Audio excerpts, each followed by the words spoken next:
Hello, friends. I'm Anderson Marchak, And I'm Ricardo Segura. and we are the Panel Bros. Welcome to the panel. Welcome to the panel. Okay, so we're still sticking around for these movie breakdowns that we've been Yeah, enjoying. We're going to get back to the general discussions eventually, but we're kind of hitting a groove now with these movie breakdowns. And I bef- love talking movies. yeah, it's great. And before we get into that, I did want to please remind you if you could give us a like, share, and subscribe on YouTube at the Pana Bros if you enjoy what we're doing. We would especially like it if you already aren't subscribing, if you can. It's going to help us extend our reach. We've been very careful with the content we've included discussing these movies. We've been careful to limit the profanity so we don't get flagged because the thing is if the video gets flagged, then they limit your reach. So we're trying to extend our reach as much as possible right now. So we're doing our part. We're asking if you support us with the watch, if you could support us also with a subscribe, that would help us out as well. So please, thank you so much for that. Yeah. Okay, so a animated Teenage Mutant Ninja Turtles movie was just announced, Oh, yeah. and as of this recording, it's March 2023, and anytime a new Teenage Mutant Ninja Turtles project, a movie gets announced, the original from 1990 always comes up again. It's like it's like the Dark Knight with comic book with animated movies and whatnot. Because like anytime there's a Ninja Turtles movie or animated thing comes out, everyone goes right back to the 1990 Yeah, version and they start making those comparisons. yeah, absolutely. And there's a reason why. We're going to get into that today. So, uh, and let's go. Yeah. TMNT 1990. Let me just point out Yeah. that this was the first movie that I ever saw in theaters. Okay. With TMNT 1990, I went with my cousins and my uncle, and it changed everything for me. You know what I mean? Like just knowing the Teenage Mutant Ninja Turtles and then seeing them come to life blew my mind. Good stuff. So, Teenage Mutant Ninja Turtles was released on March 30th of 1990. So, as of this recording, 33 years ago. It was directed by Steve Barron. There's not too many credits he has on his name. Mhm. It's listed that he was a cameraman on Superman, the movie. See? So That's the connection. That's the connection. there we go. I Right was like, for I've got my cameraman from Superman, and he yeah, came over to TMNT, and I was like, you know what? yeah, I got a feeling of hope in this movie. You know what I yeah, mean? absolutely. So not too many high profile projects before coming on to this one. Uh, Obviously rated PG, so we can get as Mhm. many kids to go see it. Long story short, just a huge phenomenon in the 80s. Animated action figures, the whole deal. It took the world by storm, and it wasn't long before Hollywood came calling to start, a movie process. So Yeah, dude. I had the TMNT blankets. I had all the I had one Christmas that was all TMNT action figures. I remember going to see TMNT in person, like yeah, people dressed up in the costumes. oh yeah, Like you said, man, it was all over the place. it was absolutely huge. So we have a pretty memorable opening scene here, set in New York City, of course. Oh yeah. And April O'Neil is reporting on a silent crime wave that's enveloping the city. Um, you want to go? I think we should go through that monologue now because it just really sets the tone for the whole movie. And I Sounds know good. we usually save the lines for later on. I'll do this one. Okay. So much more than just a series of small, isolated incidents, it's now apparent that an organized criminal element is at work. And at the moment, business is good. So good, in fact, that there appear to be no eyewitnesses to any of these crimes. With complaints ranging from purse snatching to breaking and entering, police switchboards have been swamped with angry voices of more and more citizens who have fallen prey to the recent surge of crime that continues to plague the city. Instead of getting better, things have actually gotten worse. Even more alarming is the baffling and often bizarre nature of these crimes. Merchandise of every size and description, from skateboards to stereo systems, has been disappearing from store shelves and storage areas at an alarming rate. Even the victims themselves rarely catch a glimpse of the thieves. Many don't even know they've been victimized until it's too late. In fact, police have yet to come up with a single eyewitness. Only a few vague reports of young boys or teenagers at the scenes have been filed. But whoever is behind these crimes, one thing is certain: these are much more than just a series of random isolated events. Crimes without criminals? An invisible gang at work? Who are we going to call? Unfortunately, the police are the only ones available to come to come out with what some are already dubbing the silent crime wave, but perhaps the most disturbing silence is that coming from City Hall. April O'Neil, Channel 3, Eyewitness News. Bro, I was as a kid, I was so excited. I remember seeing Yeah, April O'Neil on screen and be like, "That's April that's April. O'Neil." Like me and my cousins are like, "Hey, that's April O'Neil. She's talking about the Foot Clan." Like it was so cool. This is memorable for me because we just immediately get hit with some imagery here about how bad the crime is, and Yep. it's really odd. Yeah, somebody we see a pickpocket, and he grabs a Yeah. wallet, and we see the wallet just getting passed back and forth between people, and it's just that's how bad crime is right now, and that's how it opens up. I thought it was funny. It's a little bit of a nitpick here. So Danny, who we later learn is with the Foot Clan, he Mhm. gets the wallet stolen, but he gets it stolen from another foot soldier It's because so he's funny. you see It's the so arm of the foot soldier, and then he just kind of walks off. I'm just like, Yep. why would the foot soldier do that? He works for them, you know. So This opening is pretty funny too because yeah, as she's talking about it, you see how good they are. There's one moment where like you see a woman watching a television yeah, outside, and she turns her head for like 1 second. You just see two hands come and just silently take it away, and she's like, "Where's my TV?" And I'm like, yeah. as a kid, I was like, "Man, these guys are good. These guys are Yeah. good." Somebody turned away from a van, and the van like, there's no way these It's people could have done this, but it's so funny. it was like a cartoon come to life. They Yep, it was that's so what they were funny. trying to do. So, that was my takeaway from it. But, that monologue is great. The actress, Judith Hoag, she delivers it great, and, we will talk about her and, her role as April O'Neil in the movie as we go along here.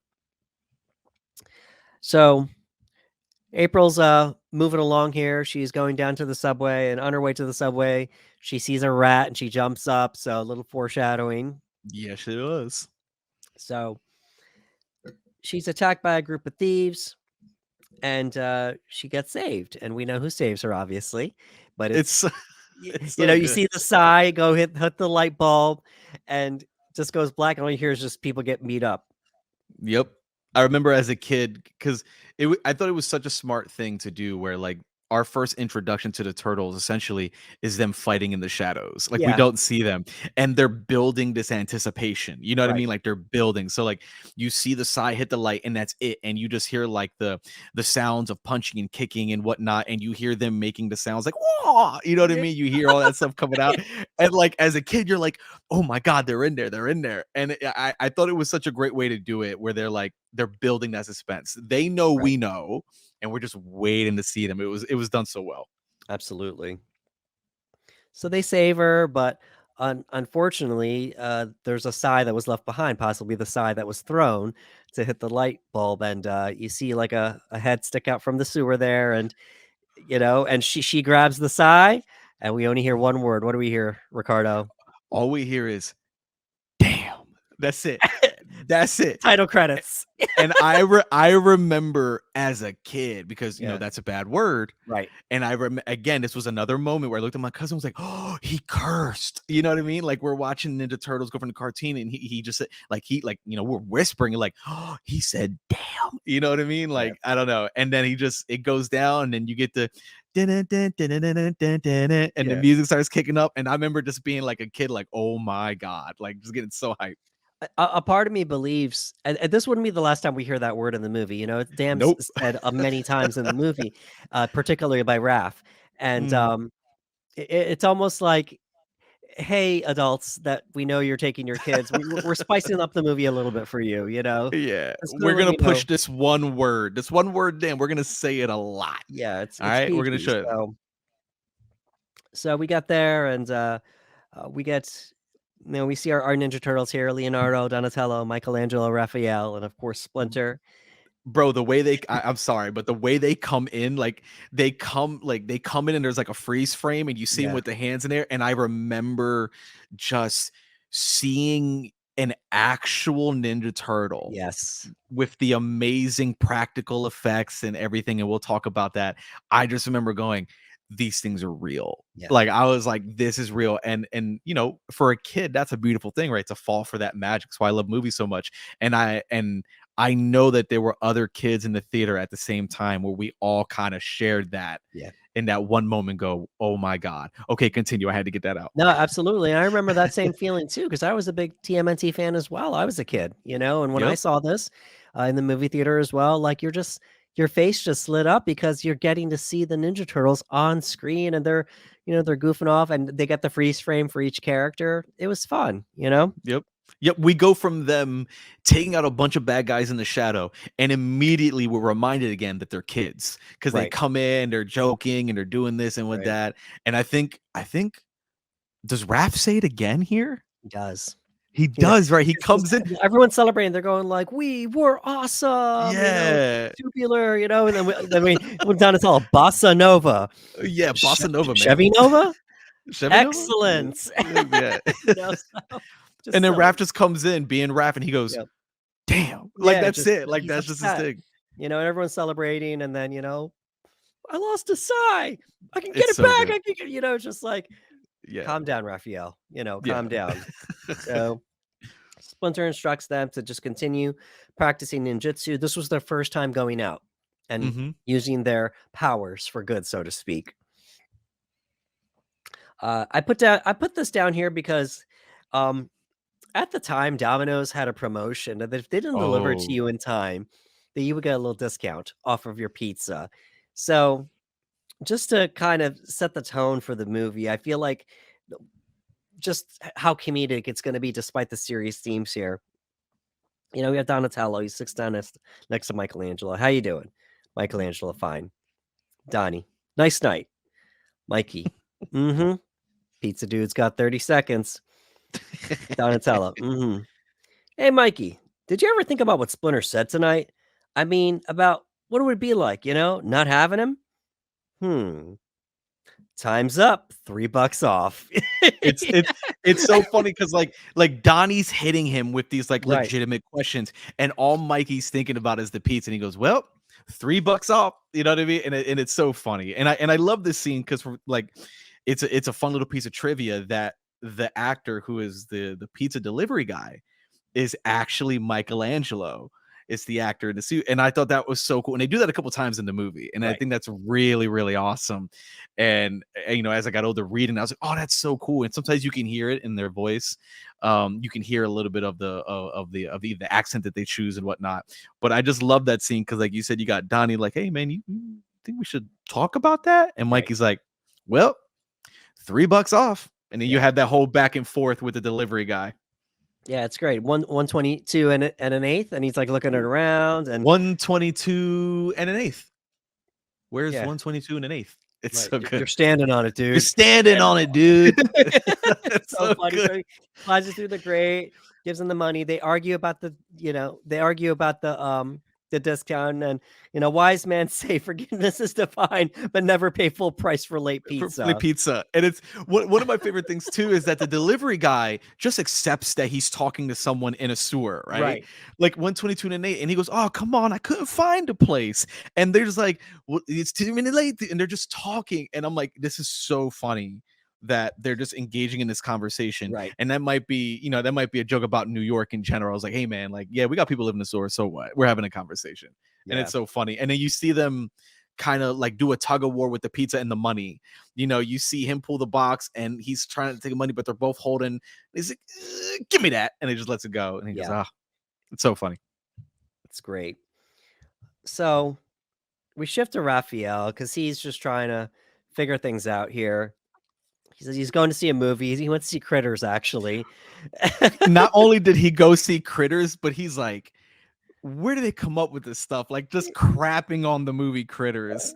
And I just thought that was so funny that he walks out of this movie and he's like, how did they come up with this stuff? Like he's just like, dude, this movie's terrible. And I just Yeah, like the idea that we're watching, pretty much a giant puppet talk about Right. this puppet movie, and he's like, "Oh, this is terrible." And I thought it was so funny. Absolutely. And then we meet Casey Jones, Yes. and they get into a fight. Um, oh man, I kind of want to do it now, but we should save it. Yeah, let's save it for the lines. Yeah, Okay, yeah, okay, yeah, because yeah, it's so good. But everybody knows though. yeah, Everybody who has seen this movie knows how good this back and forth is yeah. with Casey and It's Raphael. It great. is so It's funny. Great one-liners. right. Like, and yeah, I'll say just the one line right now because Yeah, everybody knows it. It's just a Jose Canseco bet. Tell me you didn't pay money for this, and yeah. it's such a funny. Like I told you earlier, I had multiple people hit me with that one line. There's a lot of really good lines in this exchange, and I love that. I think this was Man, I think this is probably only like 12 minutes into the movie, and I Oh, think we meet Casey Jones. very early. Right, It's very early we meet right. Casey Jones, and I was like, "Oh, that's really cool." And I think at this point is when I started to notice like the pacing of the movie was just like, "We're running, we're going 90 minutes. Exactly. Let's have a good time."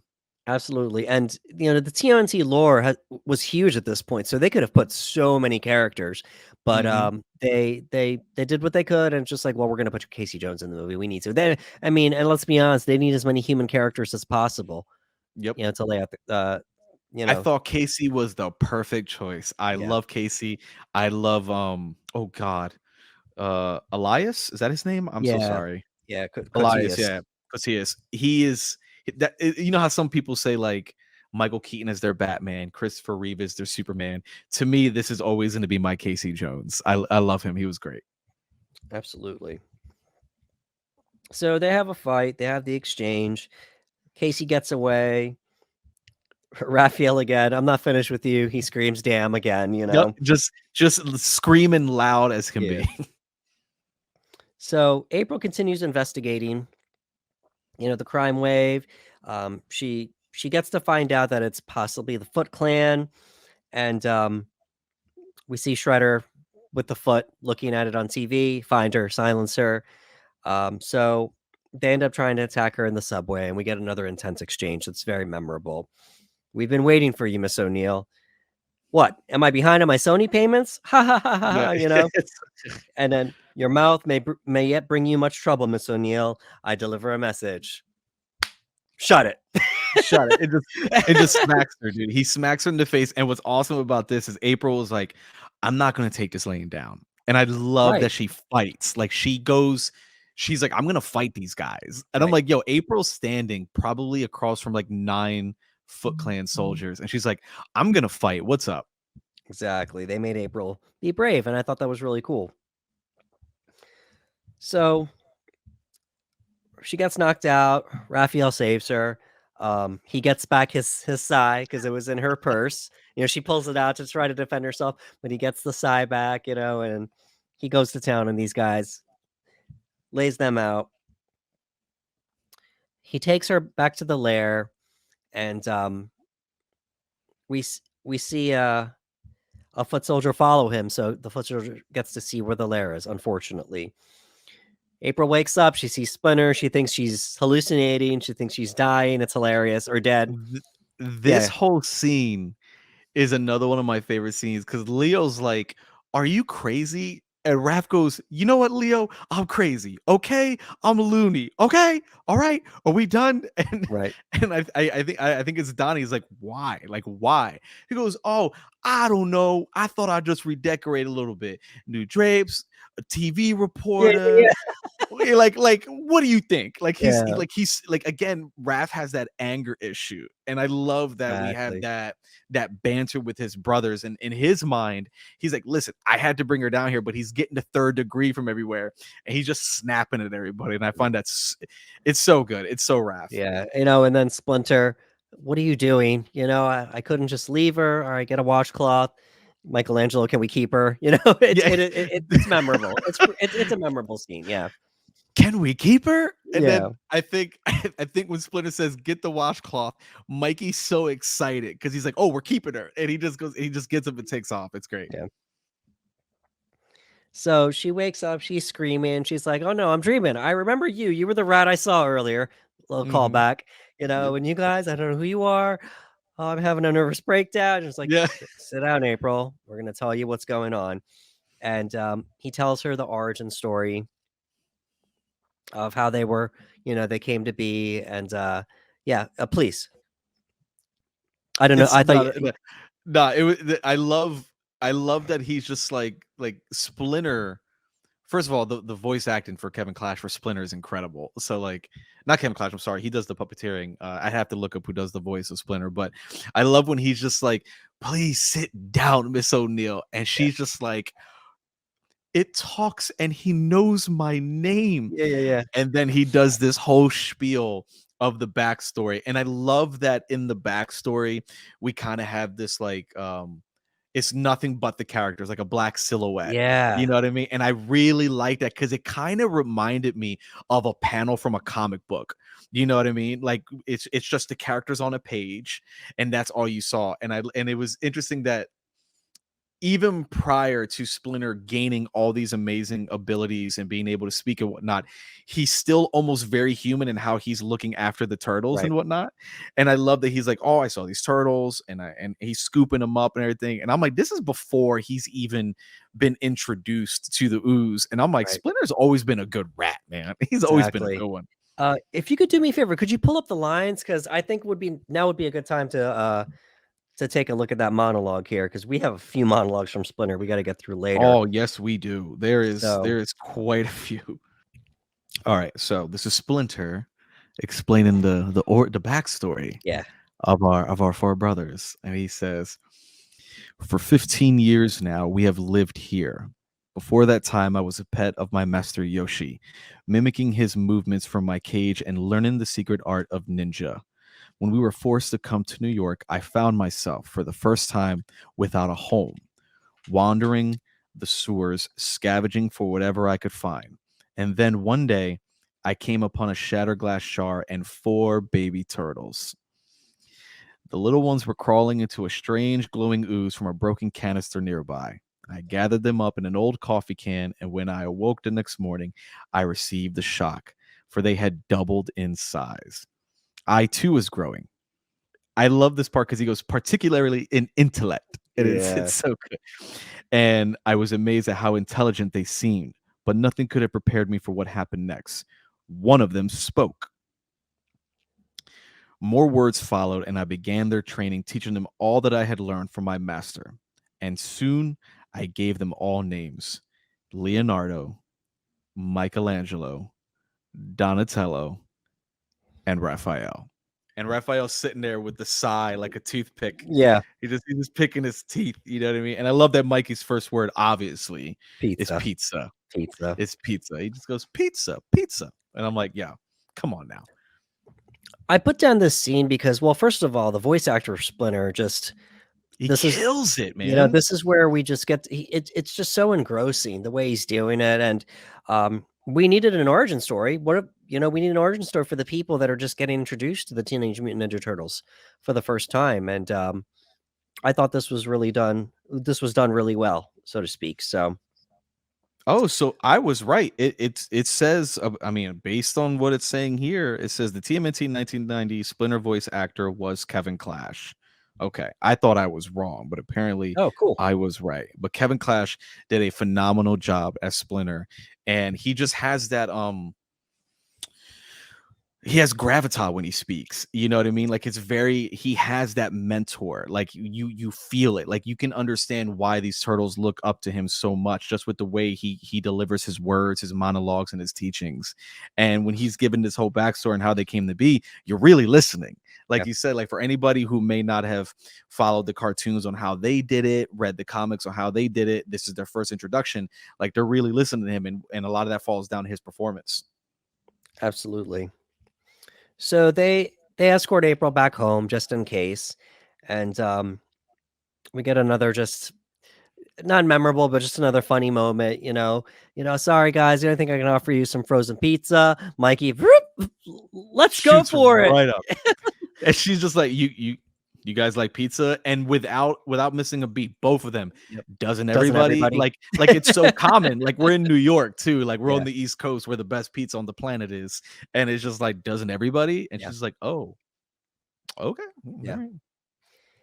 So they come back to the lair. They find out that uh, it's you know it's been taken over, so to speak, and Splinter's been kidnapped. And Raphael just lets out this really big scream. Scared me so much as a kid. Yeah. That I don't know if it was the way it's shot. I don't know if it was the voice acting, but I remember as a kid because the camera kind of does this, it like goes around. Yes. And as Raph starts screaming, the camera starts shaking Mhm. and it's going into a really really tight close up, and it was guttural. And I remember as a kid there was moments where like I would do this because like it scared me. The Like noise. I was very young, and like it was something that we hadn't heard in this movie. Like this was real pain and rage, Right. and I don't know what it was, but for whatever reason it that particular scream scared me as a kid. Yeah, absolutely. So they go back to April's to let her know Splinter's got kidnapped. So she lets them spend the night there. April's supervisor Charles, he comes to the apartment, and he's there with his son Danny. Danny gets a glimpse of Michelangelo underneath the table, and thankfully he looks around because doesn't find them. It's a really cool scene though, where they're out practicing the art of ninjutsu and hiding Mhm. from everybody. Uh, we fast forward a little bit, and we see the Foot Clan. We see their lair, so to speak, and it's just a very 80s and 90s teens. Don't let this happen to you. You know, you see gambling, Smoking, smoking. Yeah, gambling, yeah, yeah. video games, Their like games. You know, they're dancing because rap music is bad. You know, like yes, like just a it very to to a point where there was some of it, like, as a kid, you're like, "I kinda wanna go there." yeah, Not for the smoking or the drug aspect of it whatsoever, but you were like, "Well, they got an arcade system, they're playing card games." I mean, there's and they had, like, ramps for skateboards, and I was like, I kinda see how they're able to lure in these young kids into this place right, because they're giving them, like you said, all the taboo things that they're not supposed to have.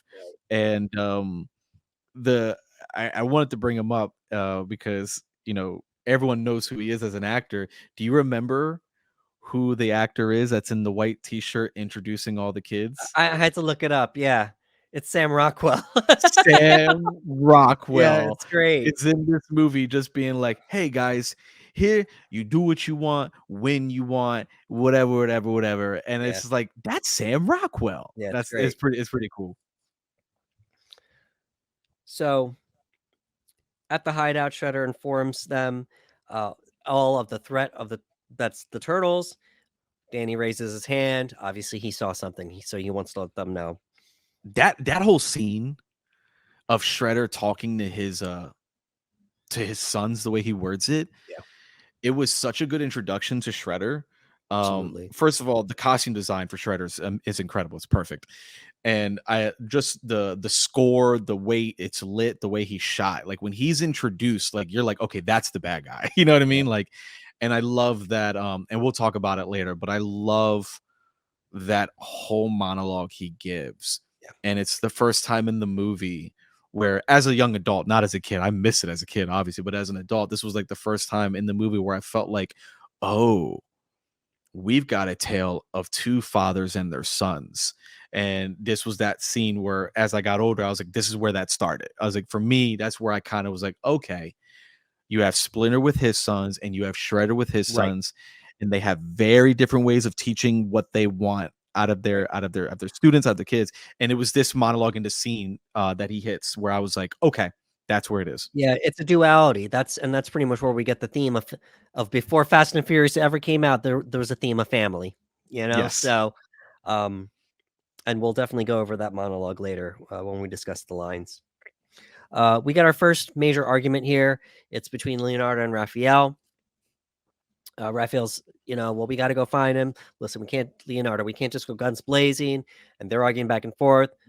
Mikey and Donatello, they're like, "Fight, fight, kitchen, kitchen." They sneak off, It's so good. and it's just a really heated argument just out of nowhere, apparently. But it's just a kind of but there's a purpose because Yeah, apparently, you know, we know the Leonardo's the leader. the leader, yes. We know he's the leader, but the audience doesn't know that. So they need to see that, like, apparently Leo's the leader, but Raphael is challenging Yes. his leadership by doing so. And uh, so He he's so eager to leave because, like, obviously April comes back and Leo's like, "Have you heard anything?" And she's like, "Listen, we did what we can do. We just gotta wait for the story to play." And Ralph is just so mad because they're cooped up in this right, apartment. And Ralph is like, "We have to do something." And Leo's like, "April said to wait. That's what we're gonna you do." wait, And Ralph is like, "Oh, and that's the word from our great leader." Like right, there's that confrontation right yeah, there. yeah, And they say some pretty harsh things to each other, correct. and that's when Ralph was like, "Leave," and Leo says something that's pretty cold, where he's like, "Go, we don't Go, need go you. ahead. We don't need you. We don't need you." And I was Yep. like, No, "Ah," and like even that. though, like, the face that they made, the puppet, it was like, "Wow, I believed him." The Yeah. voice actor and then the face that they made the puppet make, Again, it was shout out to Jim Henson's puppeteers, man, because they like yeah, everything that they emote, they did such a good job. And when he's standing there, and again, like this could have been this. We forget that sometimes that this came from a children's cartoon and whatnot. And there's obviously comic books and everything else that are a little bit more mature.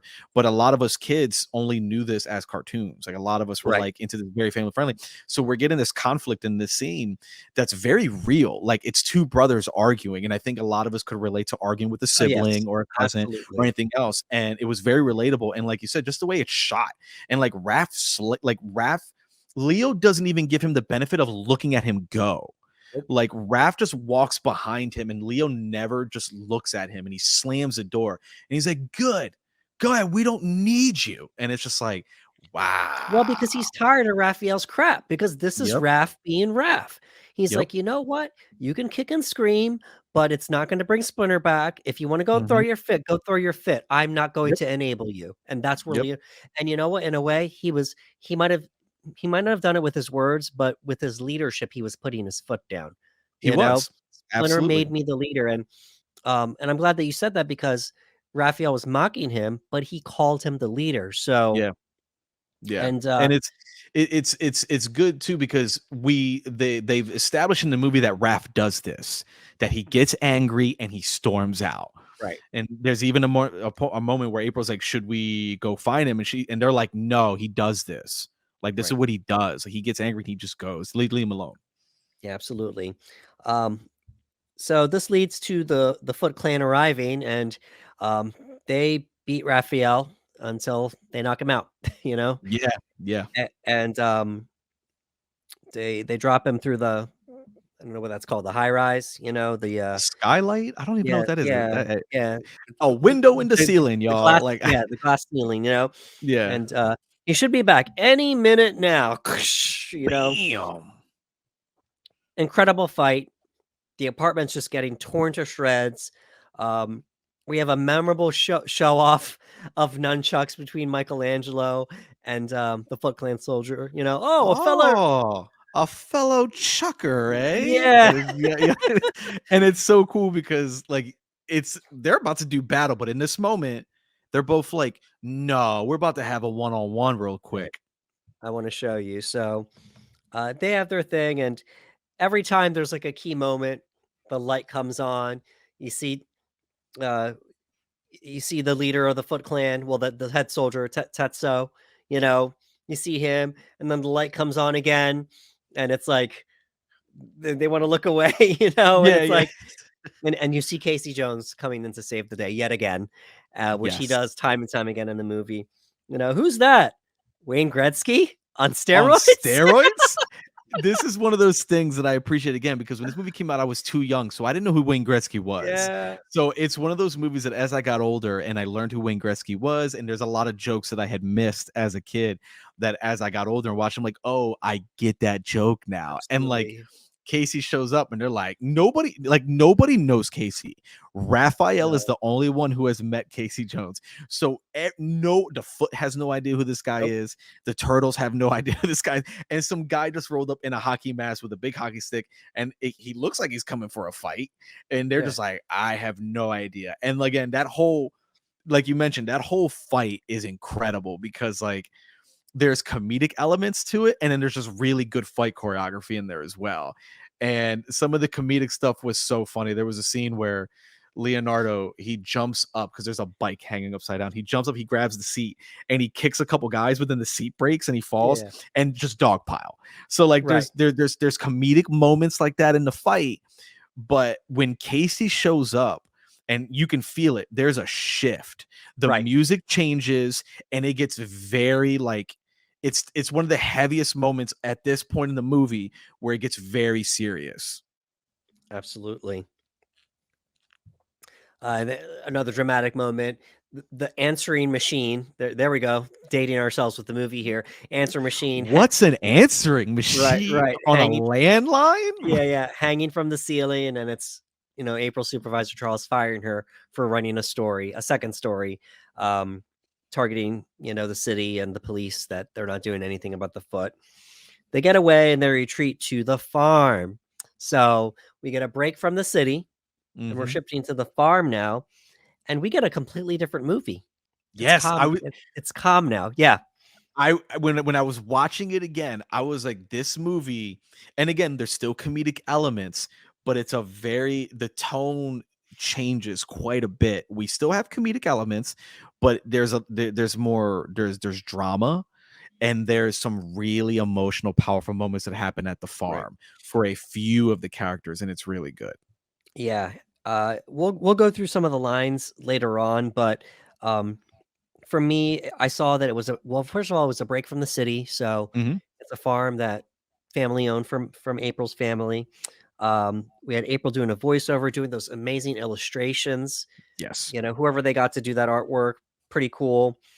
Uh, Raphael recovers. He's in the tub, and Leo he's feeling so bad about everything, and to break up He the felt he felt so because guilty the after last thing what he he said to him said. was, "We don't need you." We don't need you, and Yeah. it hurt Leo the most because he's the one that never left Raphael's side. Like, he Right. never leaves. Like, everyone is finding a way to distract themselves. Right. Like, Donnie's working with Casey and Mikey's out there, but Leo never leaves. And again, you felt it. Like, you just felt like there's a moment where April comes in to check on him, and Leo only raises his head for a second to look, and then he puts it back down. Like, Yep. he's completely out of it. And it was, again, with Leo didn't have to say anything, and we felt it. Like, we felt how hurt he was at what had occurred. Absolutely. Um, they're at each other's throat, but we see a second argument between April and Casey.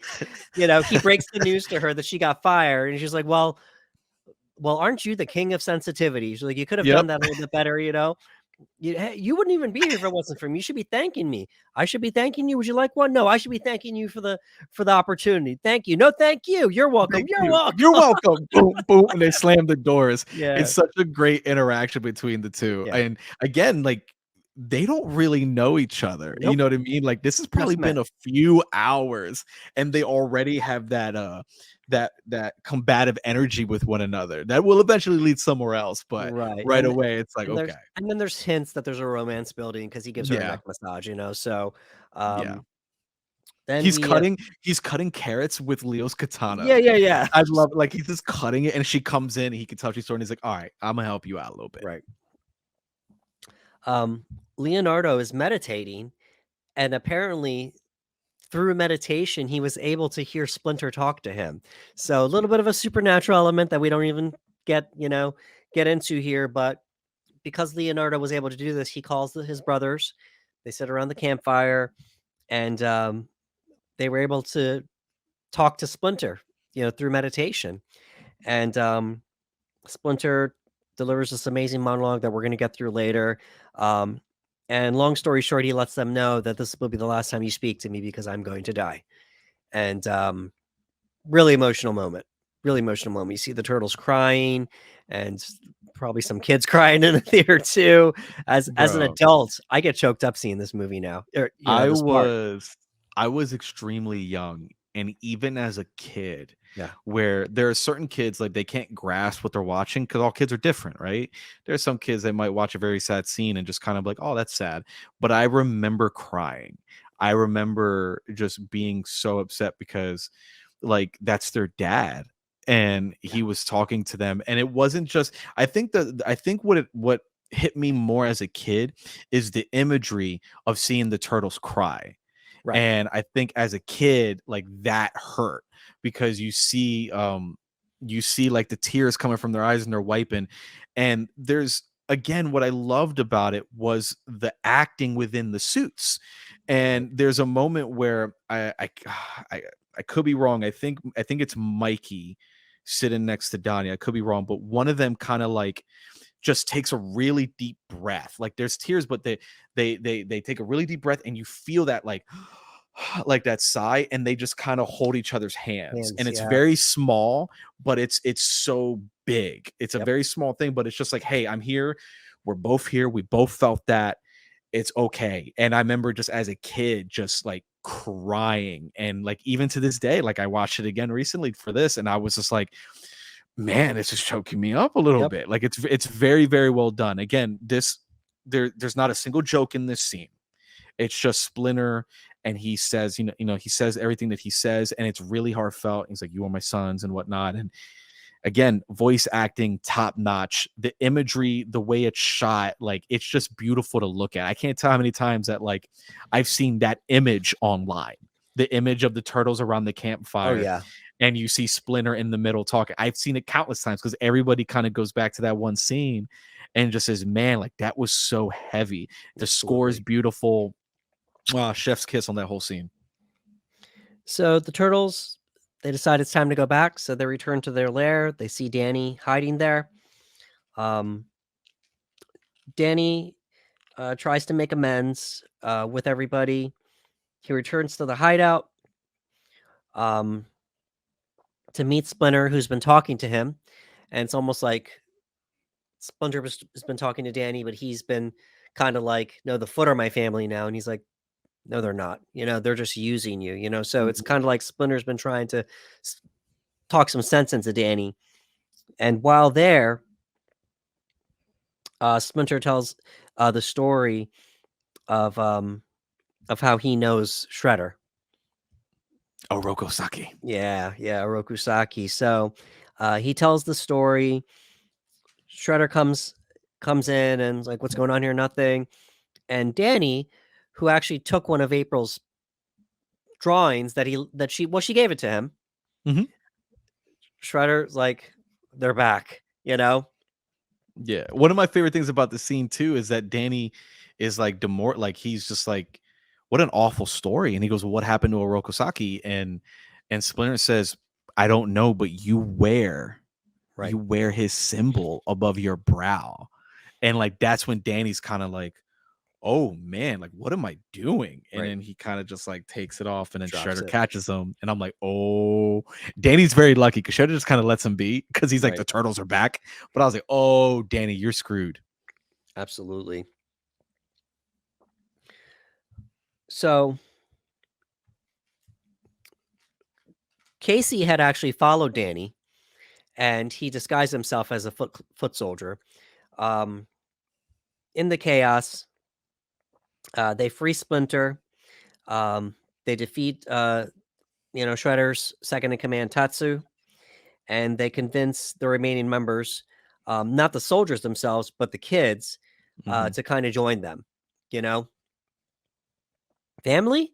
It's like we're a family. We're a family, and Casey just delivers perfectly. Family? Is that what you said? Family? You call all this here and that down there family? You know, come on, let's go. Yeah. So they let him go. We switch back to the turtle lair. We see the Foot Clan fighting them. They make it to the streets. They're just like going at it. Um, just one of the best lines in the movie that they had to put in the trailer. You know, Foot Soldier swings at Mikey, and his head goes down into a shell, pops back out. God, I love being a turtle. All over the trailers, man. Yes. I remember as a kid, if there was nothing that sold me on that trailer more, it was that line. And I must have said that line so many times as a kid with my action figures and be like, God, I love being a turtle. Like it Yeah. was so good. So Shredder arrives. He confronts the turtles on the rooftop. He's beating them up, because they have no idea who this guy is and how good he is. This is the first time that the Shredder and Turtles in this movie actually interact with one another. Right. And it's great because like you said, they have no idea who he is or how good he is at what he does. So obviously they have a little bit of arrogance. They're like, "Oh, who's that? Well, I don't know, but he'll never need a can opener." You know what I Yeah. mean? They're like, "Oh, let's," and like you said, he puts a whooping on our boys. He does. He does. So he convinces them to, well, we're Splinter. It's like, oh, the rat. It has Mm. a name. It had a name. That is one of my favorite lines He from lied. a villain, Yeah. period. Because, th- like, and the reason I like the scene so much too is because it's the first time in the movie where in that type of a scenario we've seen Leo lose his cool with Raphael, Right. but out in the field No. Leo is supposed to be the centered one. He's the leader, and Leo's the one that lost his cool. It wasn't Raph, Mikey, or Donnie. It's Leo because he's like, "Oh, you lie." And Splinter, I mean, not Splinter, I'm sorry, Shredder just goes, "Do I?" And that's enough to set Leo off. Yeah. It was great. And it's a good catch though. Leo's the one that lost it. And Mhm. it led to Shredder you know, beating him, taking the advantage, and it's like weapons now and do it or he dies. So they throw him away. It's just like, haha, you fools. One of my favorite things about this too is the first turtle to give up his weapon is Yes. Raphael. Yep. It's almost as if with Leo out, like he's no longer, Ralph is now second in command. And that's Right. how it felt to me. Is that with Leo down and out, Raph is making the choices because Yes. Raph is the one that immediately throws it. He looks at it, he throws his signs, and after he throws it, Donnie and Mikey follow suit. And I thought that again, that was another thing that they added that to some people it's not a big deal, but to me, I was like, oh, that's so cool that it's Raph. Raph is the one that makes a decision instead of him being, no, we're gonna run and sprint and be mad and all this. He's like, no, no, no, we got to be level about this. If we don't throw our weapons, Leo's gonna die. And ultimately, Shredder's gonna do what Shredder's gonna do. Absolutely. So just as Shredder's about to kill Leonardo, Splinter comes up and he reminds Shredder of who he is. He's like, "Oh, I remember you, the rat. So now I'm gonna finish what I started." And he finally shows his face. You see the scar. Now you know why he wears the mask Yes. because Splinter's the one that scarred his face. So he runs after him with the spear, and you know Splinter with the nunchuck that Michelangelo had. He didn't intend to, but it landed on the ladder there, and he's don't ask us martial arts. He's able to whip the nunchuck around and flip Shredder over Yep. over That's the Splinter, baby. That's Splinter. You know what I mean? side of the building. They have a little exchange. Shredder tries to throw a knife at him, and he grabs it. Shredder falls to possibly his death, and then Casey Jones makes sure, Whoops. hits the side of the garbage truck, possibly crushing him and killing him. And You know, the turtles celebrate up on the roof. April and Casey share a kiss. Everyone's going nuts. They're celebrating radical, bodacious. And then, Splinter comes in. yeah, I have always liked cowabunga. Yep. And they do the high threes because they only got three fingers. Yeah, They all do high threes and they do cowabunga. And yeah, it's great. And what was great about the scene is that like Splinter is holding as he's holding Shredder over the edge, like he's cutting him. He's giving another great monologue, and the only reason that he falls to his death is because he tries to kill Splinter. Even in Right. that moment, he takes that blade and he throws it, and now Splinter, instead of being able to hold the nunchucks with his two hands, he has to let go to catch the blade, and then Shredder falls to his death. And I was like, Right. ah, you dingus. Yep. So I remember just being so excited after seeing this movie, as Bro. I was a kid when it came out, so Hmm. I was excited seeing it. And it was really cool. It They got it right.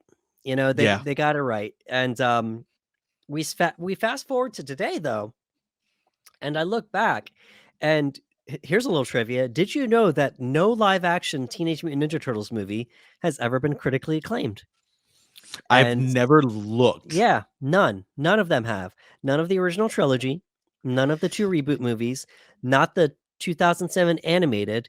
Um, the only one I could find was positive was the recent one, the, Teenage Mutant Ninja Turtles and Batman one.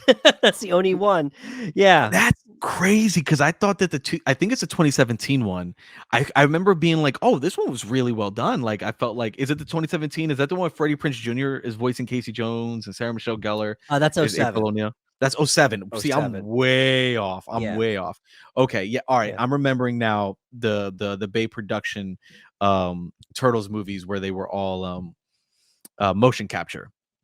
I remember them. I remember them. But yeah, I was obviously those weren't things that I was thinking about as a kid, but as an adult, I was so confused yeah. because I looked at the critic score for TMNT 1990, the film we're discussing now, and I was like, how could critics not like this? But like Right. you said, if you weren't maybe if you weren't a fan of the property, you know that you might watch this and go, oh, this is very silly. This is very, but you know, I speak for myself when I say this. I again when I watched it as a kid, it was everything I wanted. And when I watch it now as an adult, there's some nostalgia goggles. And sometimes when you watch something Right. that you really appreciate as a kid, sometimes those nostalgia goggles will wear off and you go, oh, it doesn't hold up. But for me personally, this movie still lands in every Absolutely. aspect that I wanted it to. I was like, the jokes are good. The fight choreography is fantastic. The Jim Henson puppets, the suits, the voice acting, like Corey Feldman as Donatello. Like Right. it's everything is perfect to me. So, I mean, having said that, the audience scores are kind of different depending on the movie Mhm. that you look at, but this one's actually the highest critical rating out of all of them. So that's something I agree. I agree. as far as the live action goes. Um, this movie was PG. So if They you know, pushed it. they did. There really wasn't that much blood in the movie, and No. that's due to the PG rating. And for a movie with lots of martial arts, people getting beat up and such, there really wasn't that much blood, if any.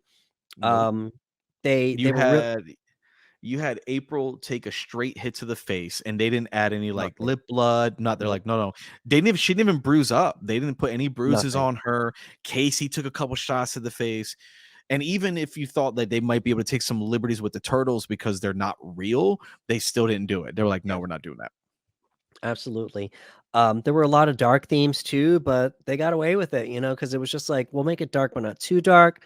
Um, we talked about it before. They didn't really curse that much. They said the word damn as much as they could, things As like that. much as they could. You know, a man by the name of Jim Henson, you mentioned earlier, was the creator of the costumes, the TMNT Teenage Mutant Ninja Turtle costumes.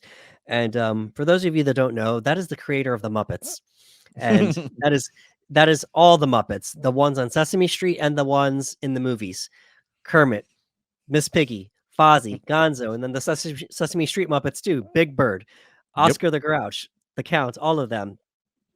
Jim Henson's a create. Amazing work. He created Amazing work. Fraggle Rock. He worked on Labyrinth. Like, he was the standard for puppetry Yep. for a while. So they went ahead and got him. Um, the Jim Henson Company continued working after his death. He died the same year this movie came out, actually. That's So crazy, yeah, man. 1990. Um, I put down something here. Partners in Crime did the song to close the movie. Bro. TURTLE Power The soundtrack. throwback. It Yeah, it I remember, and you remember, this was at a period in time where movie soundtracks, where it wasn't just songs that were out, they specifically made songs for the movie to tie Yeah. in the characters. I have that on my phone, on my iTunes. I've got the Ninja Turtle soundtrack, Turtle Power and everything else. And it's just, I don't know, like it starts off and it's great. Yeah. I read this online that a lot of the fans are bothered because of the one line in the song where it says Raphael, he's the leader of the group. And Ah, we know that that's incorrect because he yep. isn't. It's Um, Leo. it's Leo. Apparently, the person that wrote the song, he wasn't familiar with the property. He knew who the Ninja Turtles were, but he wasn't really familiar with the property until afterwards. So he read the script, and based upon what was going on in the script, he felt that Raphael was the leader. And I guess he didn't read that part where Raphael called Leo the leader, So And it's funny because like it's almost like if you took someone who knew nothing about the X-Men and you right, had them read and you see how Logan is treated as almost like a star in those movies and right. whatnot, you might walk away with zero comment, like, oh, that Logan guy, that Wolverine's the leader, right? And they're like, no, it's No, Cyclops. And you're like, Cyclops is the leader. oh, Exactly. you It's know what I that's a mean? it's a great parallel. It's almost like that because Raphael, even though he's not the leader in the movie, he's almost the core of a lot of what's happening. Yeah, It's a lot about Raph. So, and Raph is always, and let's be honest, a lot of people's favorite turtle. Not everyone, obviously, but a lot of people love Raph because of the attitude. right. So a lot of people like, yeah, that's our leader. You know what I mean? And I'm like, no, it's not. It's Leo. Exactly. It's Leo. So even though this was 1990, I picked up on something concerning April. Um, Over and over in the movie, we're told that she's an attractive woman. Oh yeah, It's usually by the turtles, but they're kids. They're yeah. teenagers. What a babe. They're 15, Yeah, 16. yeah, what a babe. This, that, the other. But they're teenagers. However, Casey is a grown man and should know better. So when he comes in to save them, he's like, "Oh, who's the babe?" And that Oh, who is the right. babe? And then they have this exchange at the farm where he's like, "Lead the way, Toots." And She calls him on it too. she Like I says, love "Toots?" that He's scene. like, "Babe? Honey? Oh, princess," Yeah, yeah, yeah. So, but she's just like, "You know what? I'll do it myself." And I thought this was really cool because it was just like, we're not trying to sexualize April O'Neil here. Yes, You know, yes, they're kids, so they're gonna call April that, but Casey's a grown man. He should not be calling her that, yeah. and I thought that was really cool. Like, hey, good job forward thinking there. 1990, it's not okay. So I thought that Yeah, was pretty cool.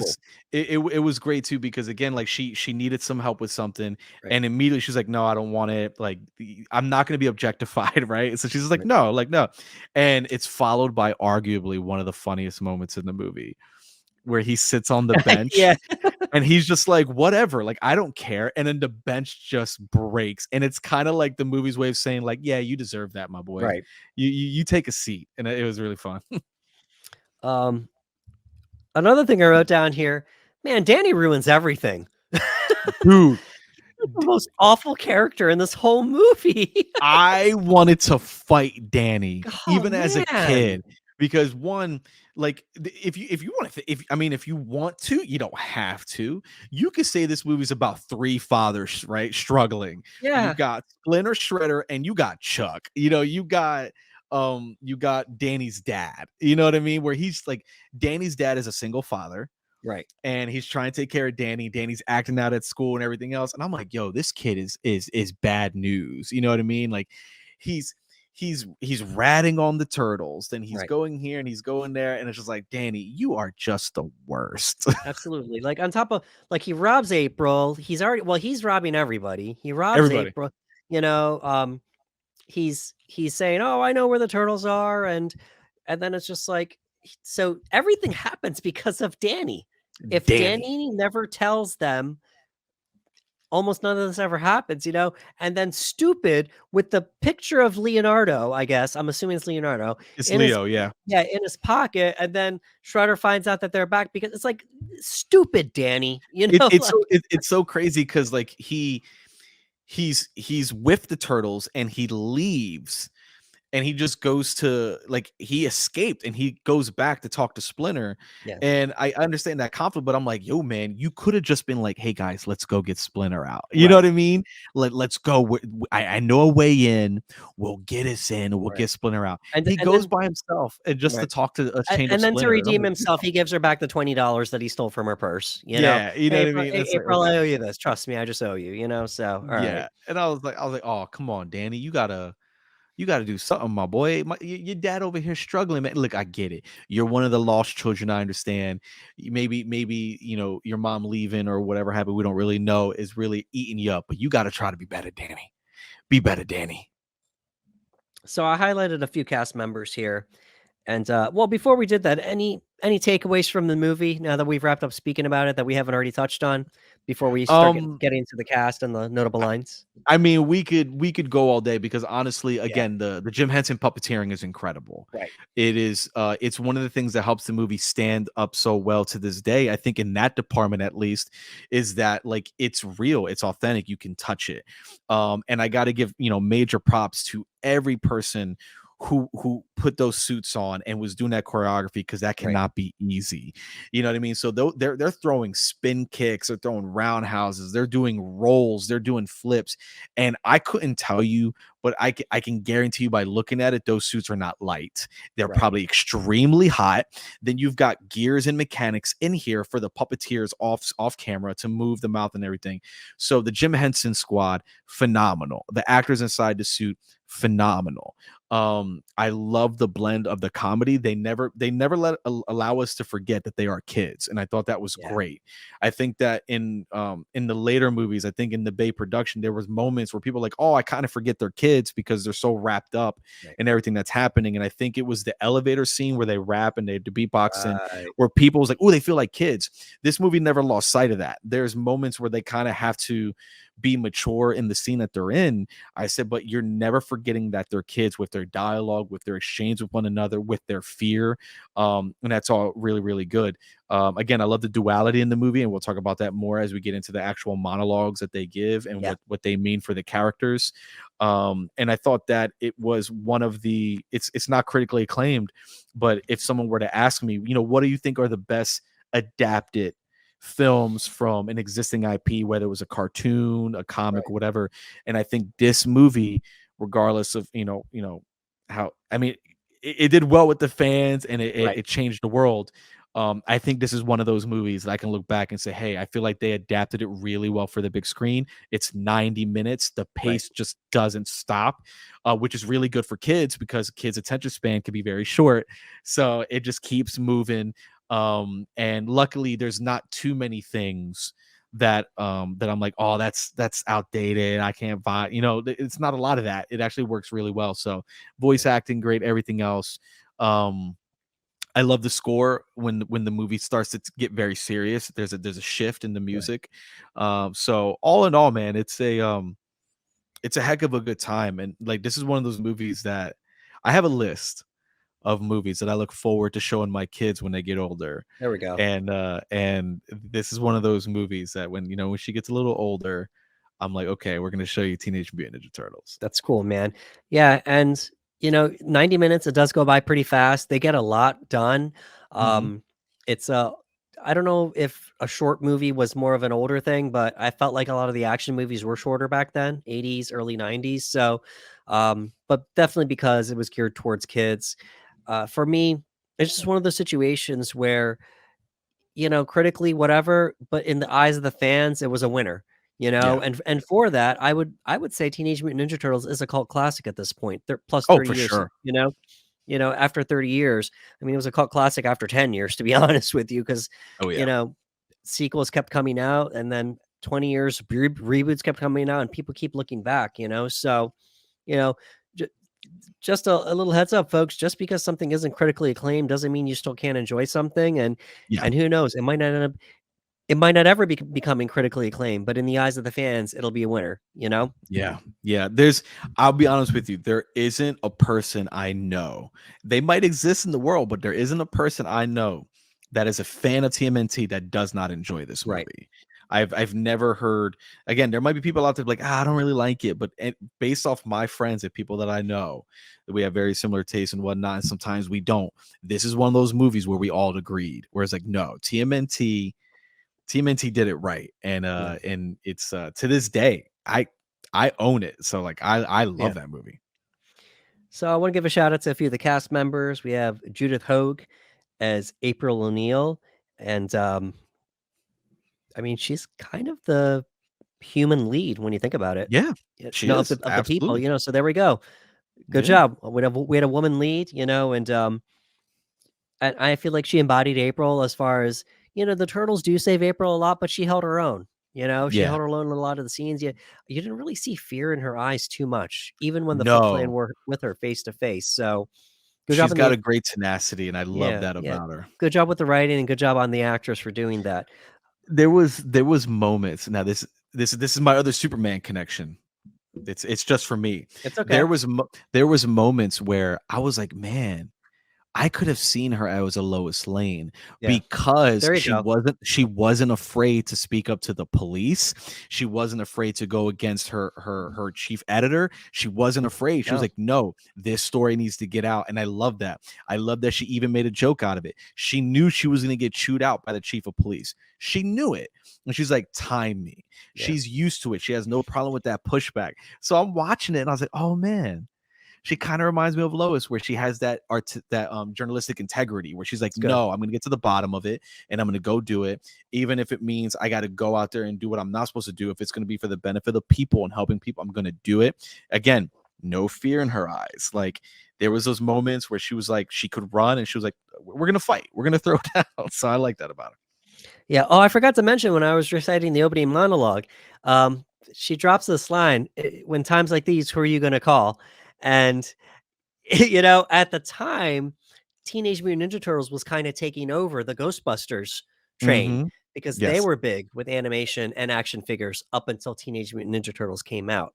Yep. So, you know, and their original movie had come out before this, you know, so it was almost like there was a changing of the guard. So I kind of feel like that might Yep. have been a low shout out to them. Who are you going to call? And they were I, both set in I New York City, you know? I agree with you because when Yeah. I heard it as a kid, Yeah. my heart and instinct wanted to say, because whenever you heard that, who you gonna call? I was like, ooh, Ghostbusters. And then it's Right. just like it was their way of kind of being like, who you gonna call? We're leading into these new green heroes. Exactly. So we have to give a shout out to Elias Cotillas as Casey Jones. Yes. Man, he's the MVP, man. Like He is. he's the He MVP. really Just is. he's the comedic relief. He provides a romantic opposite to April O'Neil, not in the beginning, but eventually. He's always saving the day. He in the beginning, it's just like, who is this guy gonna be? Is he gonna be somebody else we have to worry about? Because him and Raphael have a little face off. But eventually it's like, no, I'm here to save you guys. He saves them when the Foot Clan, you know, come to the apartment. He saves um he saves Splinter, you know, when Tatsu Mhm. comes. Um, he's just always there. He's always there at the right time. I love when Splinter asks, excuse me, Splinter's like, "Who are you?" And he goes, "I'm Casey Jones." And he Yeah. goes, "I'm a friend." And it was such a cool moment because in that moment there's like a trust built. Like I thought he was when I'm watching it again, I'm like, "Oh, does he say I'm your son's friend?" He just goes, "No, I'm a friend." And that was enough. And again, he's so good in this movie, man. His comedic timing is on point. Like you said, he's a great human counterpart to the turtles and whatnot. He saves the day a lot of the time. And he's got another one of my favorite jokes in the movie is when he's claustrophobic and Yes. he doesn't know what the word means because he's in the sewer, and you can tell he's uncomfortable. Like Right. it's the first time we've seen Casey uncomfortable in the movie. Like he's perfectly fine going out there beating up bad guys, but he's uncomfortable. And Donnie goes, "You're claustrophobic," Yeah. and he goes, "Excuse me, I've never even looked at another man." And she's like, "No, it means you're scared of being in tight places." And Right. the best part of this bit is he does what someone would do where he doesn't want to admit he's afraid. So he goes, "You know what? I don't have to take this abuse. I don't. Right. I'm just gonna go." And it's so funny because again, we've seen Casey constantly run to the danger. We've seen it. And in this Right. moment, the idea of being in this tight and close space, you kind of found like his weakness a little bit. And he's just like, yeah, I'm just gonna sleep in a truck. I don't need to take this abuse from you guys. And I thought that scene is so funny. Yeah, absolutely. Um, we have James Saito as Oroku Saki, the Shredder. Uh, Toshishiro Obata as Master Tatsu. We've already established that Sam Rockwell was the head thug. And I saw this there. Your boy Skeet Ulrich was one of the teenagers, as well as Scott Wolf of Party of Five. Bro, So Skeet Ulrich, they got yes, everybody. yeah, Skeet Ulrich of the Scream franchise, and Scott Wolf of Party of Five were there too. Um, so the actors that played the Ninja Turtles plus the in-suit performers. Let's go here. We have Brian Tochi as the voice actor for Leonardo, and the in-suit performer. Oh, I thought I had it here. Is it David Foreman? David Foreman. Thank you. David Foreman? Yeah, it's right there. David Foreman. We have Josh Pace as Raphael. That's the voice for Raphael, and he's also the in-suit performer for Raphael as well. And if you guys want to see him, he's in the cab. When Raphael gets hit by a cab after his fight with Casey Jones, there's a guy in the back seat, and he goes, "What the heck was that?" That's your boy. Yeah, absolutely. Leonardo, David Foreman, he's actually one of the gang members. So he's in there Yes. too as one of the gang members. Couldn't tell you where, just is all from Wikipedia here. I Um, could be wrong. I could be wrong. Forgive me. I'd have to look this up at some point. And if anybody's listening to this, you know, look it up, look it up. I think he's the gang member that slaps April. okay. I think that's his cameo. Good I could be job. wrong. That's yeah. It's either that or it's the foot soldier that gets beat up by Tatsu when Tatsu's having a freak out. Okay. And he goes, "Master Tatsu, stop." And he starts taking some hits. It's one of those two. I'm not entirely sure which. We have Corey Feldman as the voice actor for Donatello, famous 80s and 90s actor, mostly Yes. 80s. And Leif Tilden is the in-suit performer for Donatello. And Leif Tilden, he was a messenger for the Foot Clan. I don't know which Mhm. person that was, but he was a messenger for the Foot Clan. Lastly, the voice actor for Michelangelo, have it right here. Excuse me. Robbie Wrist as Michelangelo. And the in-suit performer for Michelangelo is Michelin Sisti. That's what we have here. The voice actor for Splinter is Kevin Clash, as you already mentioned before. Yeah. And the lead puppeteer for Splinter is Kevin Clash as well. So Kevin Clash, bro. yeah, Kevin Clash is that guy. Like he worked with puppets and he's doing the puppeteering and whatnot. And I think that's really cool. Corey Feldman, like you said, it was kind of hard to be an 80s and 90s kid and not know who right. Corey Feldman was.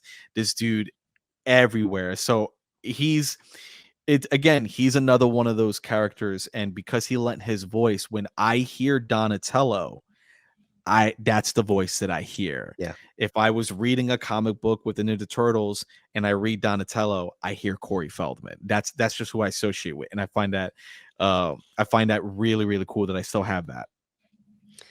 Yeah, and so Michelin Sisti, who played Michelangelo, he was the pizza delivery man that you had mentioned Yes, he before. was. So pretty cool that the in-suit, not the voice actors, but the in-suit people. And out of all of them, Raphael's the only one where he got to do both. So that Mhm. was pretty cool. We are going to move over to the notable line section now. Yeah. And let's go here. So we already got through April's monologue. We're just gonna from the gate. We're just gonna go for it in order here, and we're gonna do the exchange between Casey Jones and Raphael because we know you guys all want to hear it. Bro, that exchange is one of the best exchanges in the movie. And just because I want to hear you say Raphael's ridiculous lines, you gotta be you gotta be Raphael because I know you're I'm gonna. so happy, dude. I'm so happy because Yeah, I love yeah, Raph. definitely. So the scene here is Raphael, after coming out of Critters, he stops two thugs from stealing from somebody, and He's chasing them, but Casey Jones is like, "Oh, you're not going to get away with this." But Casey's trying to deliver some Batman type punishment here. Yep. He wants to beat them up, and Raph has a problem with it, so they meet each other here. 1 second, please. Do it up. I had to drink some water too. I was Yeah. like, oh, a Jose Canseco bat. I'm trying to get there. Yeah, here we go. Now that was a crime, you purse scrubbing pukes, and this is the penalty: 2 minutes for slashing, 2 minutes for hooking, and let's not forget my personal favorite: 2 minutes for high sticking. How about a 5-minute game misconduct for roughing, pal? Hey, Bogey. Now, who died and made you referee? You did your job, now let me do mine. These JV lowlifes need a lesson. Not like that, they don't. Not from you. Well, it looks like you're the one who needs to be taught a lesson, pal. Class pain is 101. Your instructor is Casey and Jones. Look, I don't want to fight you. Well, tough rucks, pal. Psh. A Jose Canseco bat? Tell me, you didn't pay money for this. Ooh, that's it. Swing. Well, 2 for 1, say a pal. Hey, what are you, some sort of punker? Huh? God, I hate punkers. Especially bald ones. With green makeup? Who wear masks over their ugly faces? That's it. Oh! New better. Ooh, strike one! Whoa, whiffer! Oh! Home run. Raphael wins. 1-0. Well, New game, Roundhead. Cricket. cricket. Nobody understands cricket. You got to know what a crumpet is to understand cricket. I'll teach you. Swing. See? 6 runs. So long, freak. I got work to do. Freak? Freak? What the heck was that? Looked like some sort of big turtle in a trench coat. You're going to LaGuardia, right? Come back here. I'm not finished with you. Damn. Loudest damn. I want to scream. It's okay. Yeah. We're not trying to blow He's like, damn, blow this mic out for a minute. But man, that whole scene, hilarious. it's just so funny because again, it's the audience's introduction to Casey Jones, and it's Raphael's introduction to Casey to Raph, and it's another one of those moments where like the back and forth is so good. Yeah. Like it almost at points doesn't feel like a real fight. It feels like a scrimmage between friends because they neither one of them are out to like, I don't know. It just doesn't really feel like they're trying to really kill each other or really hurt each other. He's just like, oh, I'm kind of annoyed at your presence. You kind of ruined this for me. I got to teach you a lesson. And they go back and forth. And like, again, you see the kid in Raphael, him doing this and like home run, 1-0, like, well, and just playing like, and you were getting like, oh yeah, this guy's like 15, 16 years old. And obviously he gets called freak. And that was the point where he got like really bothered. He was like, 100%. no. Yeah. So this is the scene where Raphael returns home after that exchange with Casey Jones. His feelings are hurt, and we get to see Splinter kind of be nurturing. And I'm going to be Splinter. You're going to be Raphael again. Okay. And Raphael, come sit by me. Couldn't this wait till morning? You will sit now. My master Yoshi's first rule was possess the right thinking. Only then can one receive the gift of strength, knowledge, and peace. I have tried to channel your anger, Raphael, but more remains. Anger clouds the mind. Turn inward, it is an unconquerable enemy. You are unique among your brothers, for you choose to face this enemy alone. But as you face it, do not forget them, and do not forget me. I am here, my son. We see Raphael crying. It's a very good scene. Yeah. One of my favorite aspects of that conversation is when he tells him like he's like, you're unique among your brothers because for you chase to face the enemy alone. Like Raphael is that loner, and for whatever reason, like they can do this as a team, but Raph always wants to fight alone, and it's because of his anger and his rage. And like it's it's essentially going to be his downfall, Right. and he's like, listen, man, like you gotta channel that anger. And I another reason why I love the scene, especially as a kid, is because Raphael is crying. And I think that even as a kid, you can understand of being so frustrated, being so upset. And it's kind of like he's letting it out because Splinter's getting through to him. Like we've all gotten frustrated as a kid to the point where we cry. We're just so angry. Right. And he's angry and Splinter's getting through to him, and it's almost like Raph doesn't know how to express himself. So he's just letting his emotions show and he's crying. And I thought that was a really good scene. Yeah, absolutely. So we fast forward a little bit. I'm going to do this one. This is Shredder speaking to the Foot Clan and all the kids Yes. that are in the Yes. gang. And this is where you start establishing that duality of, well, Splinter is the father to the Turtles, and Shredder's trying to establish himself as the father to the Foot Clan and the gang members. Money cannot buy the honor which you have earned tonight. You make us all proud. Only effort, discipline, loyalty earn the right to wear the Dragon Doji. You are here because the outside world rejects you. This is your family. I am your father. I want you all to become full members of the Foot. There is a new enemy, freaks of nature who interfere with our business. You are my eyes and ears. Find them. Together we will punish these creatures, these turtles. It's one of my favorite monologues in the movie. Yeah, really intense. And he, the actor, wow, like Yeah. just so menacing. He's wearing this ridiculous costume by standards of people that aren't familiar with this character. This Mhm. this big old suit, these blades everywhere, but he's just delivering this monologue, establishing himself as the main villain of the movie, and how powerful he is, just not as a physical force, but as how he's able to get in the minds of people, Yeah. with his words. Um, and even though he finishes the monologue with a silly line, "These creatures, these turtles," it's still menacing, and I thought that It was pretty is. cool. It is, and he's obviously wearing, like what you said, with his costume design and whatnot. He doesn't have the luxury of using a lot of his body language, so Right, it's very minimal. So a lot of it is in his eyes and his voice inflection.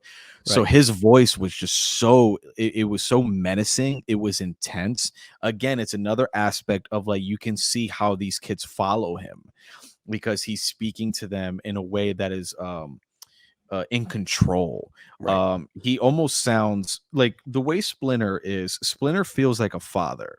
Shredder almost feels like somewhat of a cult leader, where he's like, the world rejects you. We're going to teach you this. We're going to bring you in as family, but that term family doesn't mean anything to Shredder. This isn't about family at all. It's about power and control. Where when Splinter mentions family, it is like they are a family. Those are his sons. Shredder saying "you are all my sons" is a very blank statement. It doesn't really mean that to him.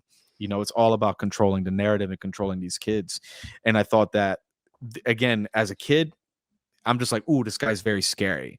But when I watched it as I got older, I was like, that's the moment where you feel the duality of the movie, right. where you have two ways of teaching their kids, their motivations, and everything else, and you see how they're going to clash.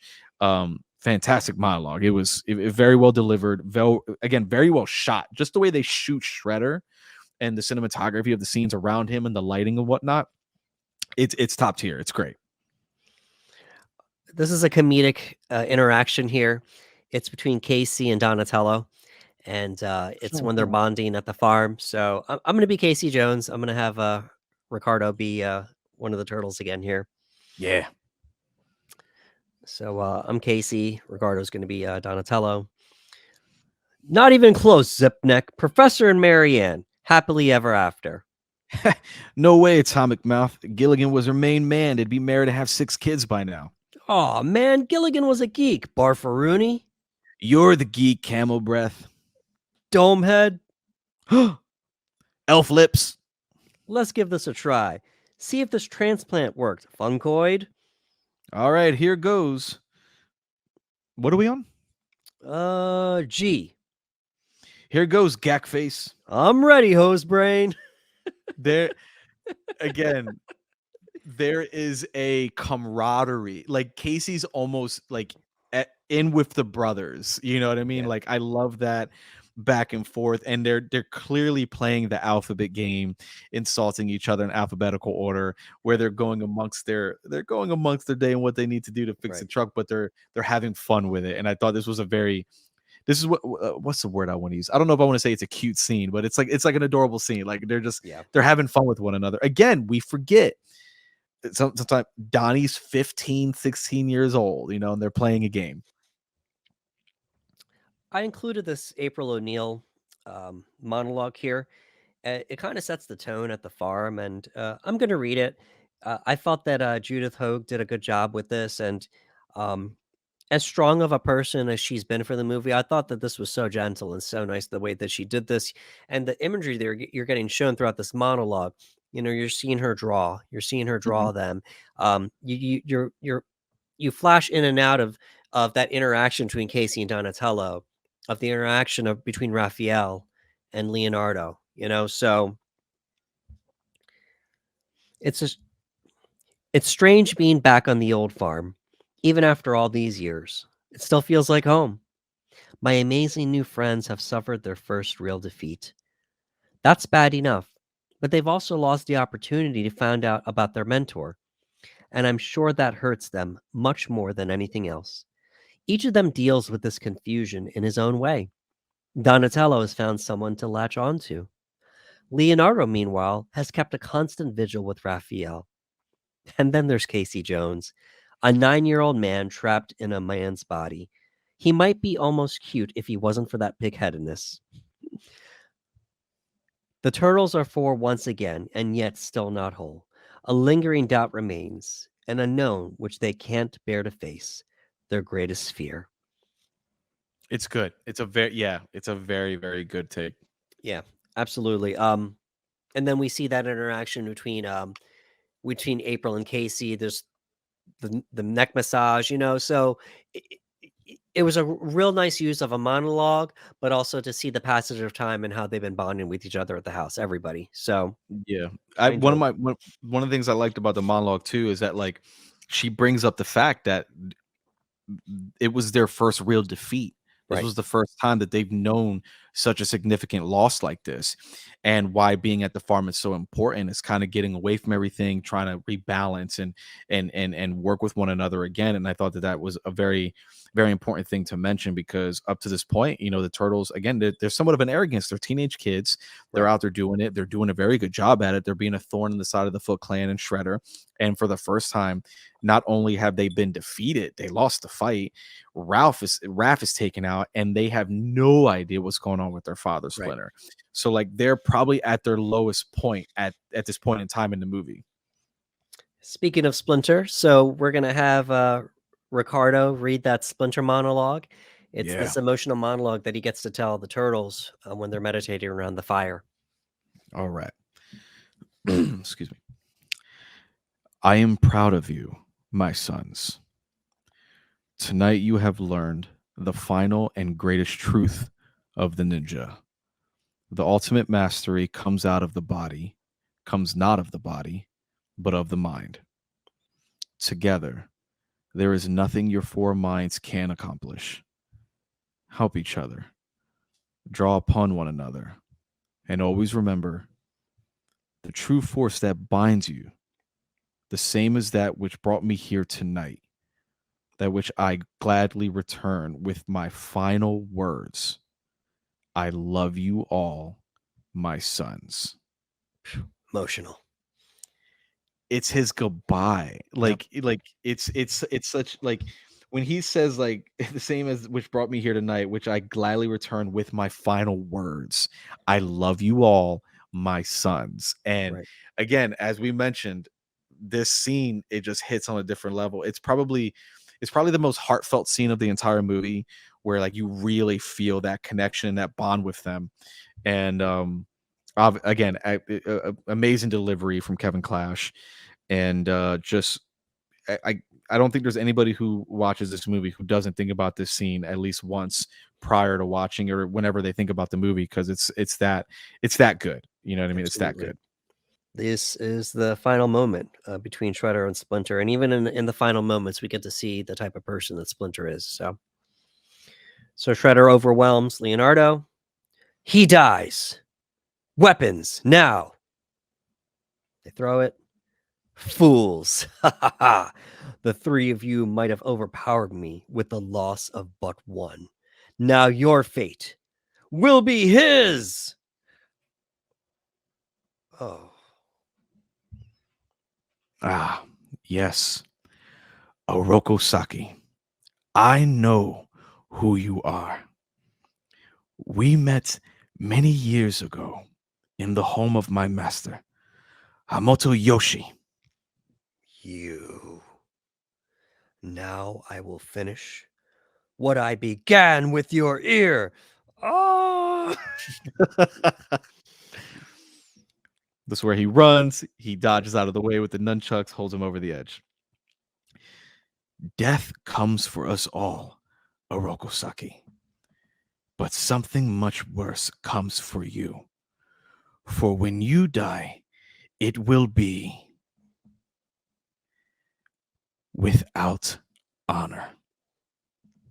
There we go.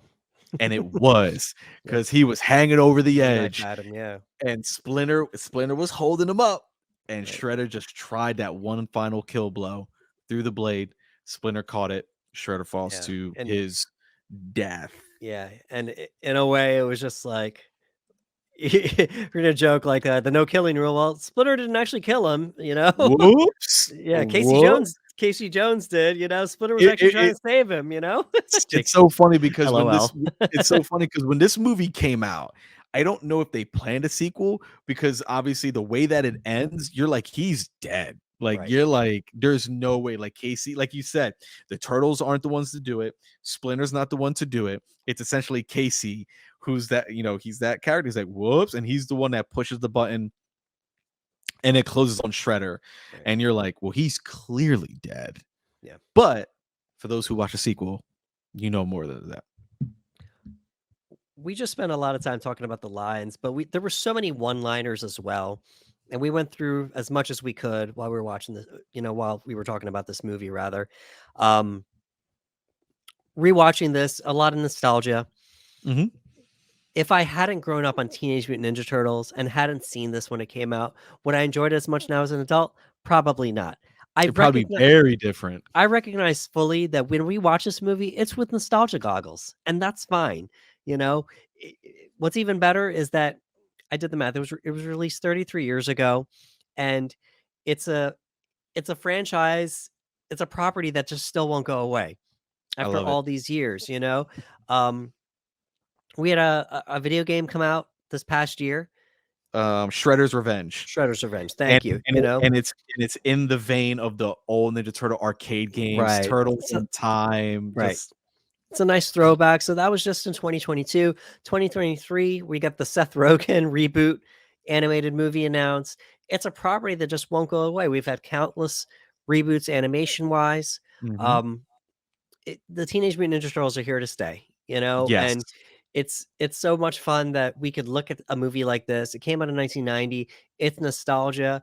Does it have critical acclaim? No, but in the eyes of the fans, it's our Teenage Mutant Ninja Turtles movie, Yes, it is. And the fans have their favorites among all of them, but this is the one that, continues to be looked at as the standard.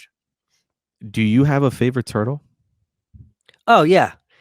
Who's your favorite turtle? It's Donatello, actually.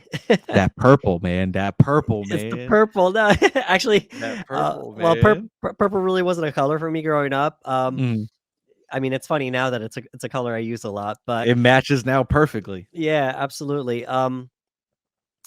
I always liked the fact that he was a scientist, and growing up, I wanted to go into science. I wanted to be a science major. So, yeah, that's the one thing I think that that they did in the sequel better than they did in this movie, where you didn't really get to explore his intellect Right. in the first movie. It's a 90 movie going. In the second movie, they really focus on showing how smart he is and how intelligent he is, and in other iterations of the character. But in this movie, it was kind of just like, hey, we got to get the ball rolling. We got to Right. go.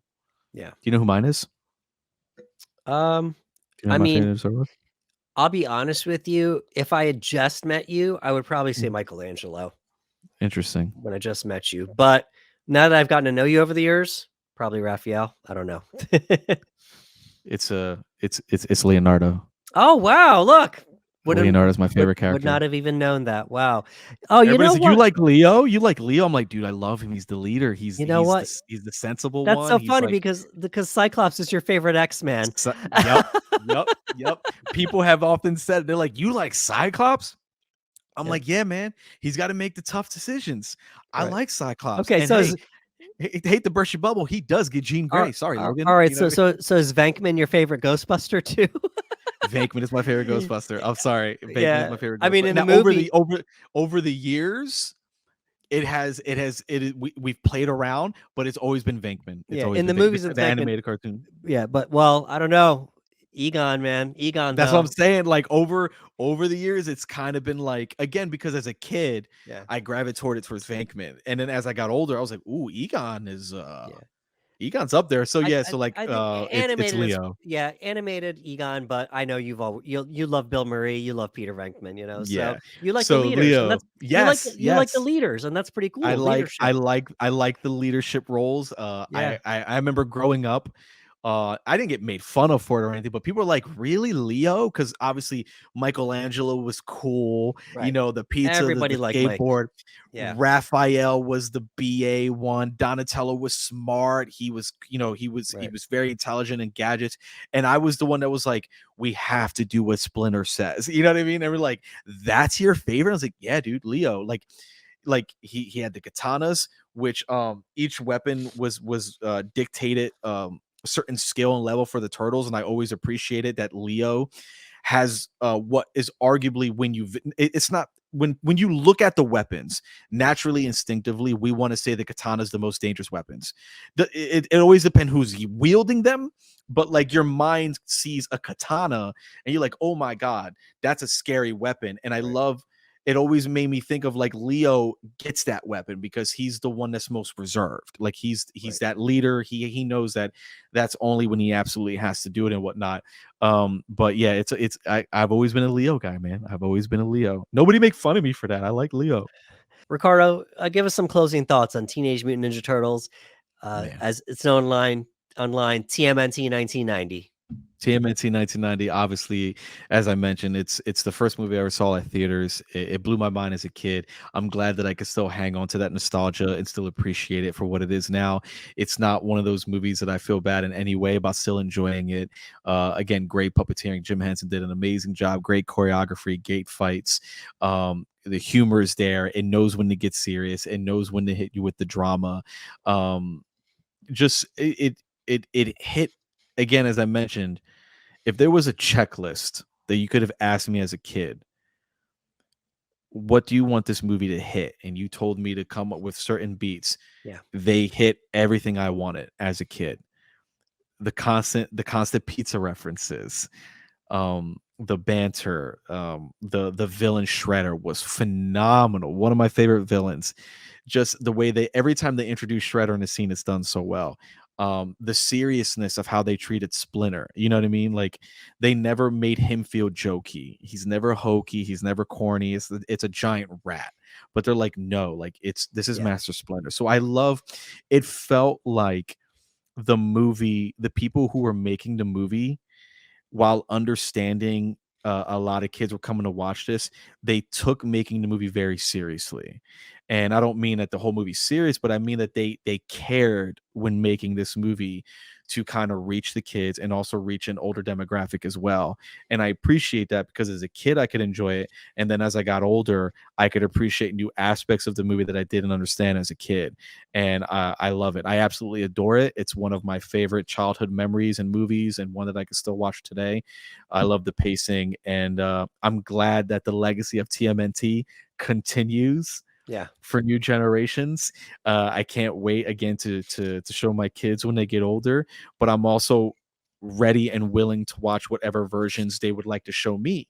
Maybe they're watching the new versions, and I'll be gladly happy to do that because I just adore the characters, and I'm happy that they're still part of our pop culture today. Yeah, absolutely.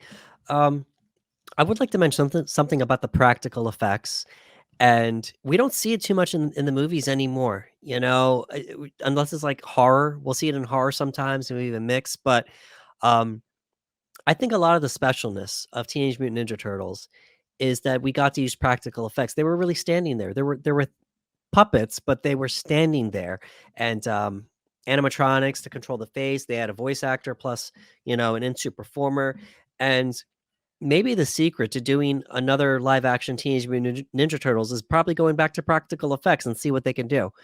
I don't know if that'll ever happen. The way Hollywood works is they want to do CGI for everything now. So If you want it, get Guillermo del Toro to do there we go. TMNT, and then we'll make it happen. Yeah, exactly. I mean, his movies have been pretty successful with using practical effects. He won an Oscar for Best Picture, The Yep. Shape of Water. We have the Pale Man from Pan's Labyrinth. We have Hellboy. Hellboy movies, like, Hellboy's a practical effect. It's you a know what? suit. I'm gonna start this. I'm gonna Yeah, get this going on yeah, Twitter. I'm like, hey, yeah, how about a Guillermo del Toro TMNT if we're not getting that Justice League Dark TMNT? Cool, cool. I'm gonna yeah. text So Guillermo right now. maybe if Hollywood wants to take another stab at a Teenage Mutant Ninja Turtles live action instead of going for CGI like they did with the reboot, let's go back to practical effects and see what we can do. So, I'd love it. I'd love it. alrighty. Folks, that was our discussion on Teenage Mutant Ninja Turtles, TMNT, Eastman and Laird's. Oh yeah, I forgot there was a little bit of trivia there. Was it East over on Laramie Island? Yeah. From Sam Rockwell. So we got to mention Eastman and Laird in the movie as well. So please, if you could give us a like, share, and subscribe, we would really appreciate it. Particularly the subscribe. I'm going to keep pushing that. We're going to keep pushing that. We need your subscriptions, friends, so we can expand our reach and reach more of you, so to speak. And also, please let us know what you thought about Teenage Mutant Ninja Turtles. Did you enjoy it? Is it something you can watch again? Is it something where the nostalgia is worn off for you? Let us know in the comments below. Let us know who your favorite Ninja Turtle is and why. Let's them have some fun with it. That's what I want to know. Who's your Yeah, turtle? absolutely. And I think as of this recording, this might be the oldest movie we've done yet. So We're gonna go even older, and I can't wait. yeah, we're gonna keep going back. So we're gonna jump around towards our favorites. We're gonna jump around to movies that that maybe get passed over or just classics in general. We're having fun with these breakdowns. So thank you so much for your feedback and thank you so much for your support. For Ricardo Segura, this is Anderson Marchak saying thank you for coming to the panel.